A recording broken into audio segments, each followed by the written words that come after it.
everyone, this is Manisha Kala. Welcome to BioHub. बच्चों, इस video lecture में हम पोलन ग्रेन के स्ट्रक्चर के बारे में बात करेंगे। पोलन ग्रेन के स्ट्रक्चर के बारे में बात करने के साथ ही साथ हम देखेंगे कि एक मेल गेमेटोफाइट का डेवलपमेंट कैसे होता है। ओके, तो चलिए स्टार्ट करते हैं। पोलन ग्रेन के स्ट्रक्चर के बारे में अगर हम बात करें तो पोलन ग्रेन का स्ट्रक्चर मैंने यहाँ पे एक जनरल पोलन ग्रेन का स्ट्रक्चर ड्रॉ किया है।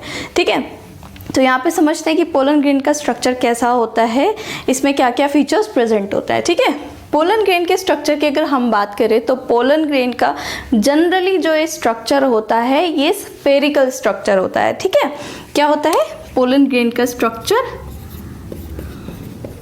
स्फेरिकल स्ट्रक्चर होती है। ठीक है, एक चीज़ और, जनरली मैक्सिमम बच्चे कंफ्यूज होते हैं कि male gametophyte and pollen grain अलग अलग है। नो, मेल गेमेटोफाइट, प्लांट्स में जो मेल गेमेटोफाइट होता है उसी को पोलन ग्रेन बोलते हैं, यानी पोलन ग्रेन को ही मेल गेमेटोफाइट बोलते हैं। ठीक है, पहली बात। दूसरी बात कि male gametophyte and male gametes में डिफरेंस होता है। ठीक है, मेल गेमेटोफाइट कौन है? मेल गेमेटोफाइट है pollen grain, and pollen grain यानी मेल गेमेटोफाइट के अंदर मेल गेमेट्स का फॉर्मेशन होता है। ठीक है, यानी कि पोलन ग्रेन क्या है? पोलन ग्रेन एक मेल गेमेटोफाइट है। ठीक है, विच इज हैप्लॉइड। ठीक है, जो कि हैप्लॉइड होता है। ठीक है, इतनी बात समझ आई। अब अगर इस पोलन ग्रेन की डायमीटर की हम बात करें, जनरली एक पोलन ग्रेन का जो डायमीटर होता है वो होता है 25 to 50 माइक्रोमीटर, राइट। ठीक है, तो ये तो था बेसिक कि पोलन ग्रेन का स्ट्रक्चर कैसा होता है। अब अगर पोलन ग्रेन के स्ट्रक्चर में हम और अंदर जाएं तो पोलन ग्रेन में क्या होता है, ये एक सेल है। हमें पता है, हमने लास्ट टाइम क्या पढ़ा था, हमने लास्ट लेक्चर में पढ़ा था कि पोलन ग्रेन का फॉर्मेशन कैसे होता है। एक माइक्रोस्पोर मदर सेल डिवीजन करती है एंड 4 पोलन ग्रेन्स का फॉर्मेशन करती है। ठीक है, यहाँ पे जो पोलन ग्रेन का फॉर्मेशन हुआ था ये कैसे थे? हैप्लॉइड। ठीक है, ये कैसे थे? हैप्लॉइड थे। ठीक है, क्योंकि ये क्या है? सेल्स है, तो इसीलिए अगर कोई सेल है तो उसमें क्या प्रेजेंट होगा? उसमें साइटोप्लाज्म प्रेजेंट होगा, उसमें न्यूक्लियस प्रेजेंट होगा। ठीक है, तो ठीक यहाँ पे भी यही है कि पोलन ग्रेन में क्या प्रेजेंट होता है? एक न्यूक्लियस प्रेजेंट होता है जो कि हमने कैसा बोला? हैप्लॉइड है। एंड इसमें क्या प्रेजेंट होता है? साइटोप्लाज्म प्रेजेंट होता है। ठीक है, इसकी अगर साइटोप्लाज्म की हम बात करें तो इसका साइटोप्लाज्म में क्या होता है? बहुत ज़्यादा स्टार्च प्रेजेंट होता है एंड अनसैचुरेटेड ऑयल प्रेजेंट होता है। ठीक है, इतनी बात समझ आई।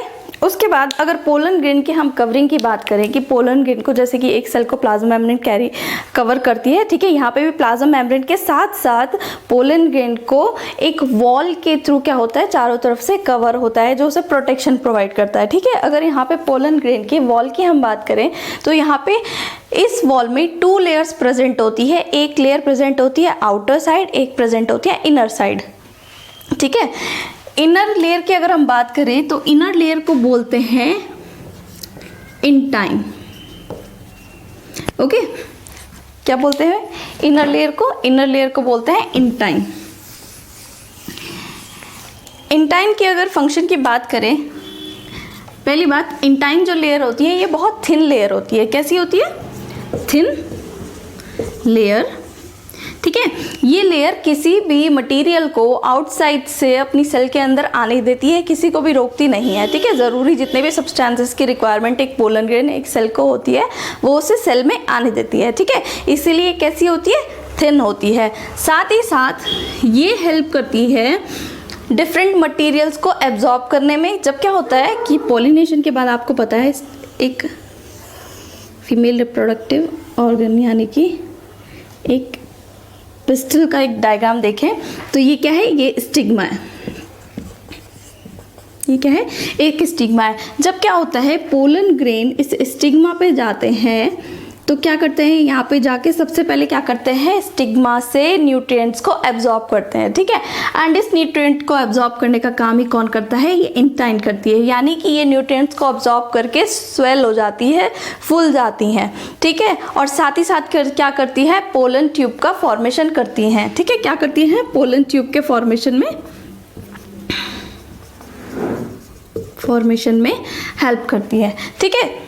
नेक्स्ट लेयर की अगर हम बात करें, एक आउटर लेयर प्रेजेंट होती है जिसे बोलते हैं एक्साइन, ठीक है। क्या बोलते हैं इसे, आउटर लेयर को हम बोलते हैं एक्साइन, ठीक है। ये एक्साइन बनी होती है एक हार्ड रेजिस्ट सब्सटेंस से जिसे बोलते हैं स्पोरोपोलिनिन, स्पोरोपोलिनिन, ठीक है। हमने लास्ट लेक्चर में पढ़ा था स्पोरोपोलिनिन क्या होता है। स्पोरोपोलिनिन बनाता है टेपिटम की हेल्प से, ठीक है। ये स्पोरोपोलिन की अगर कैरेक्टर की हम बात करें, प्रॉपर्टीज की अगर बात करें, तो ये क्या होता है, हाईली रेजिस्टेंट सब्सटेंस, किसके लिए, for high temperature, high acidity as well as alkalinity and different decomposer से, ठीक है। ये क्या करता है, ये करता है पोलन ग्रेन को प्रोटेक्शन प्रोवाइड करता है। इसकी वजह से क्या होता है कि जो पोलन ग्रेन होता है वो कई सालों तक, कई ईयर्स तक क्या रहता है, ऐसा का ऐसा ही पड़ा रहता है। जबकि क्या होता है, इसका प्रोटोप्लाज्म डिजेनरेट होगा, लेकिन पोलन ग्रेन की जो आउटर कवरिंग है ये डिजेनरेट नहीं होती है। इसीलिए जो पोलन ग्रेन में स्पोरोपोलिनिन एक्साइन होती है वो क्या करती है, एक फॉसिल की तरह वर्क करती है, जो एवोल्यूशनरी एविडेंस को बताने में कि एवोल्यूशन कैसे कैसे हुआ उसमें हेल्प करती है, ठीक है। ये स्टडी में यूज होता है, ठीक है। इतनी बात समझ आई। एक चीज़ और, जब क्या होता है ये पोलन ग्रेन स्टिग्मा के ऊपर आता है तो क्या होता है, ये जो एक्साइन होती है, स्पोरोपोलिनिन होती है, ये उस टाइम पर डीजनरेट हो जाती है, ठीक है। अभी मैंने बताया ये क्या है, एक हार्ड सब्सटेंस है, यानी कि ये क्या करता है, ये किसी भी सब्सटेंस को अपने अंदर नहीं आने देगा, ठीक है। इनर हमने क्या बोली थी, इनर वाली जो इंटाइन थी वो थिन थी, किसी भी सब्सटेंस को आने देती है, ज़रूरी सब्सटेंसेस को अंदर आने देती है। बट अगर एक्साइन की बात करें तो ये हार्ड कवरिंग होती है, ठीक है, हार्ड लेयर होती है, ये किसी भी सब्सटेंस को अपने अंदर नहीं आने देती है, ठीक है। लेकिन अब क्या है, सेल को सब्सटेंसेस चाहिए, डिफरेंट मटेरियल्स की रिक्वायरमेंट होती है ना। और क्या करेगा, ये अपने अंदर जो गेमेट्स होंगे उसको भी बाहर ले जाना इसको ज़रूरी है। तो उसके लिए क्या होता है, इस स्पोरोपोलिन में कुछ जगहों पर क्या होता है, जो लेयर होती है, सॉरी एक्साइन में जो लेयर होती है वो कहीं कहीं पे क्या होती है, बहुत थिन होती है, वहाँ पे स्पोरोपोलिन बहुत कम प्रेजेंट होता है या नहीं प्रेजेंट होता है, ठीक है। तो उन प्लेसेस को हम बोलते हैं जर्म पोर, ठीक है। क्या बोलते हैं, इन प्लेसेस को हम जर्म पोर बोलते हैं। और ये प्लेसेस क्या करते हैं, ये जर्म पोर क्या करता है, पोलन ट्यूब को बाहर आने में हेल्प करता है एंड गैमेट्स को बाहर आने में हेल्प करता है, साथ ही साथ जो भी रिक्वायरमेंट इस पोलन ग्रेन की है उसे अंदर आने देता है, ठीक है। तो ये तो बात थी एक पोलन ग्रेन के स्ट्रक्चर की। अगर इसमें और चीज़ देखें हम, जो आपकी एनसीईआरटी की बुक में दे रखा है, कुछ एक्स्ट्रा बातें दे रखी है कि पोलन ग्रेन की अगर हम बात करें तो ये बहुत ही एक न्यूट्रिटिव इसके अंदर बहुत ज़्यादा न्यूट्रिशन प्रॉपर्टी होती है, यानी कि ये एज अ फूड सप्लीमेंट भी यूज़ होता है, ठीक है। कैसे यूज़ होता है, as a food supplement use होता है, ठीक है। कौन करता है इसे फूड सप्लीमेंट की तरह यूज़, बेसिकली इन्हें जो यूज़ करते हैं वो एथलीट्स करते हैं एंड रेस हॉर्स को यूज़ किया जाता है देने में, ठीक है।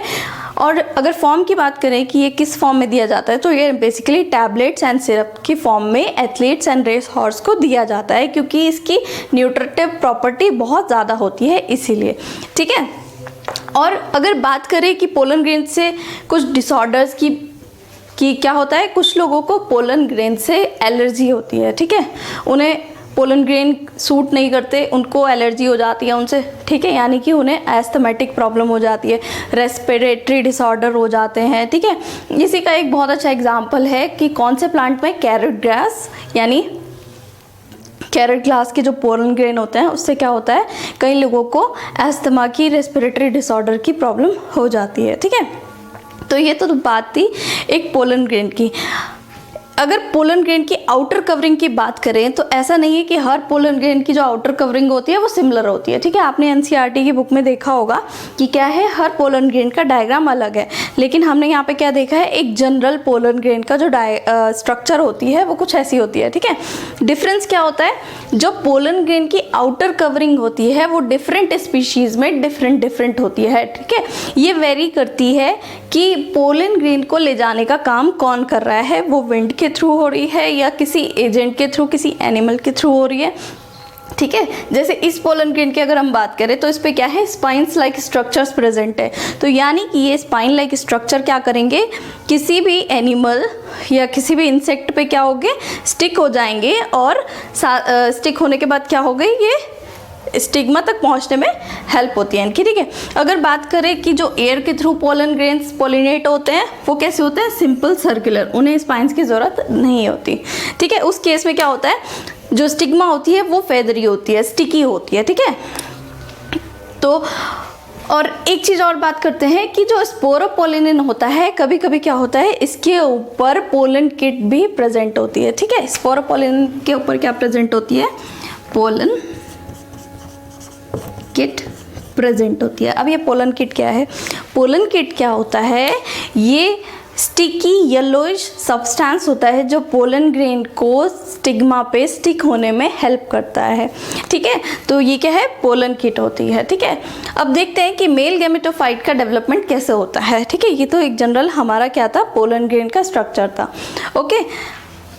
अगर गैमेटोफाइट के डेवलपमेंट की बात करें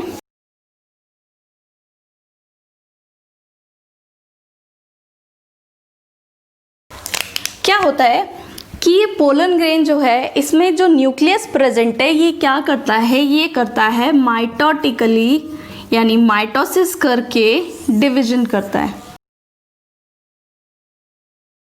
क्या होता है, ये जो न्यूक्लियस इस सेल में प्रेजेंट था ये क्या करता है, माइटोटिकली डिवाइड करता है एंड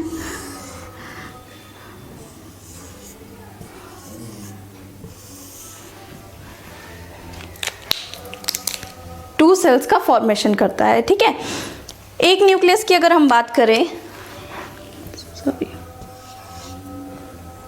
ठीक है, ये एसिमेट्रिक डिवीजन करता है, यानी कि इसमें जो सेल्स बनती है डिवीजन के बाद वो क्या होती है, एक लार्ज होती है और एक स्मॉल होती है, ठीक है। अभी कौन सा डिवीजन बताया हमने, माइटोसिस करता है, माइटोटिक डिवीजन करता है और क्या करता है, दो सेल्स का फॉर्मेशन करता है, ठीक है। ये दोनों सेल आपस में जुड़ी होती है by a layer of cellulose, ठीक है। एक वॉल के थ्रू, एक सेल्यूलोज की थ्रू क्या होती है, एक दूसरे से कनेक्ट रहती है, जो बाद में डीजनरेट हो जाता है, ठीक है।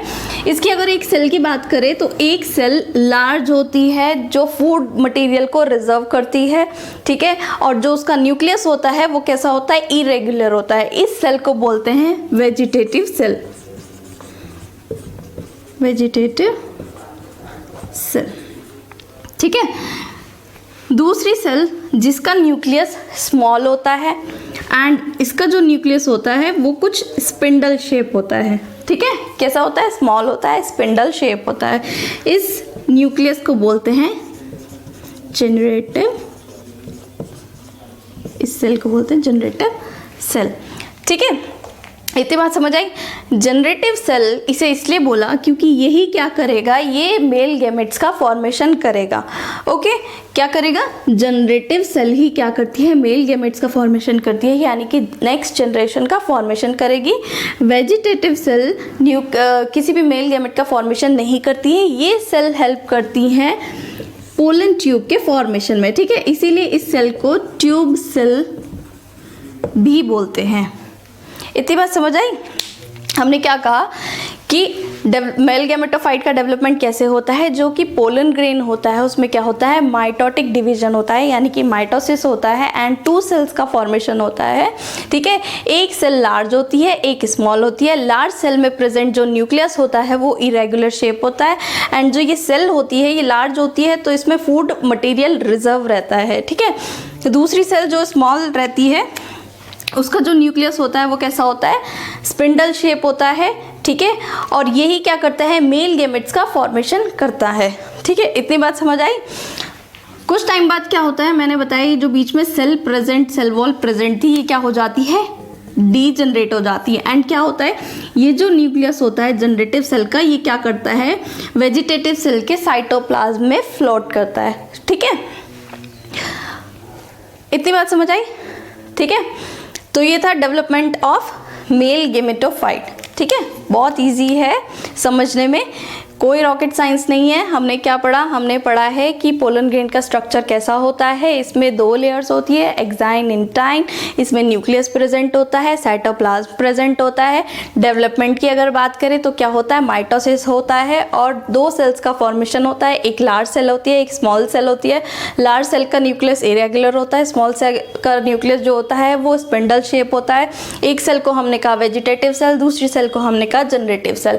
ठीक है, जो most of the angiospermic plant है उनमें क्या होता है, जो पोलन ग्रेन होता है, मेल गेमेटोफाइट होता है, वो ऐसे ही शेड हो जाता है, ऐसे ही एयर में पास हो जाता है। ठीक है, किस फॉर्म में, 2 सेल्ड फॉर्म। ये स्टेज कौन सी है, ये हमारी है 2 सेल्ड स्टेज, 2 सेल्ड स्टेज।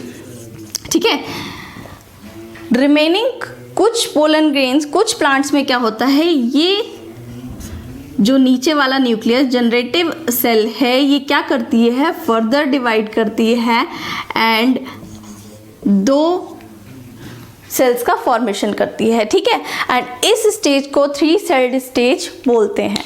ठीक है, तो इतना ही था आज के लेक्चर में। ठीक है, अगर आपको इस लेक्चर में कोई भी डाउट है, कोई भी प्रॉब्लम है, तो आप कमेंट सेक्शन में पूछ सकते हैं।